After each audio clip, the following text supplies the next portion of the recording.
yang berkaitan dengan aset, saya ingin melaporkan kepada bapak-bapak dan ibu-ibu sekalian bahwa kebutuhan aset sama dengan harus bisa menampung kebutuhan pembangunan kekuatan TNI.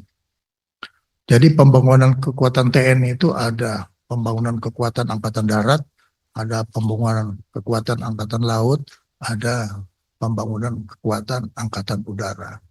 Kalau pembangunan kekuatan Angkatan Darat seperti yang Bapak-Bapak dengar, untuk menampung sejumlah batalion, kita harus punya pangkalan untuk membuat prajurit dan keluarganya tinggal di situ, berlatih di situ, dan itu bermarkas di situ. Ini kita butuh lahan. Jadi lahan yang kita miliki itu kita akan berdayakan ke situ. Tapi kalau tidak ada lahan yang cukup, kita mengajukan kepada pemerintah, dalam hal ini Menteri ATR, BPN. Kemudian bagaimana dengan Angkatan Laut? Kita memang harus membangun dermaga. Kapal-kapal kita akan datang, itu kita harus buat dermaga. Dan dermaga itu harus mempertimbangkan faktor-faktor taktis dan strategis. Jadi ini yang kadang-kadang kita nggak punya.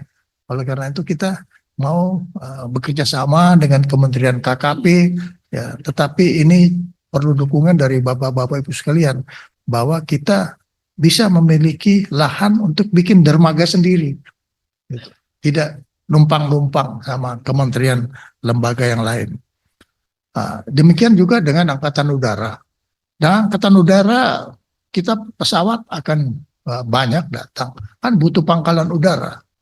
Nah, pangkalan udara ada yang sifatnya menjadi basis utama, tapi ada juga yang namanya forward airbase. Jadi kita ada pangkalan aju. Nah, ini kita butuhkan lahan-lahan. Jadi saya sudah mendapatkan arahan dari Bapak Presiden bahwa aset-aset jangan dilepas. Gunakan aset-aset untuk kepentingan TNI. Dan ini kita akan kerjakan aset-aset ini. Umpamanya di Polonia kita akan jadikan aset itu. Kita tidak jadikan aset komersial. Kan, tapi karena kebutuhan pertahanan negara ini juga menjadi bagian yang tidak bisa dipisahkan. Oleh karena itu kami sangat mengharapkan dukungan dan atensi dari bapak-bapak, ibu-ibu, anggota Komisi 1 DPR ini untuk membantu proses hal ini agar kita bisa juga bisa selesaikan. Termasuk dengan persoalan dengan Angkasa Pura. Saya tidak jelas bagaimana keperluan pertahanan negara itu dikalahkan untuk kebutuhan komersial.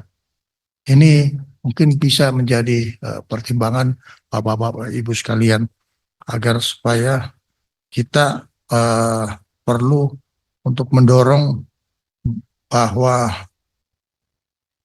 lahan-lahan atau yang di pangkalan itu kembali bisa kita gunakan semaksimal mungkin untuk kepentingan pertahanan.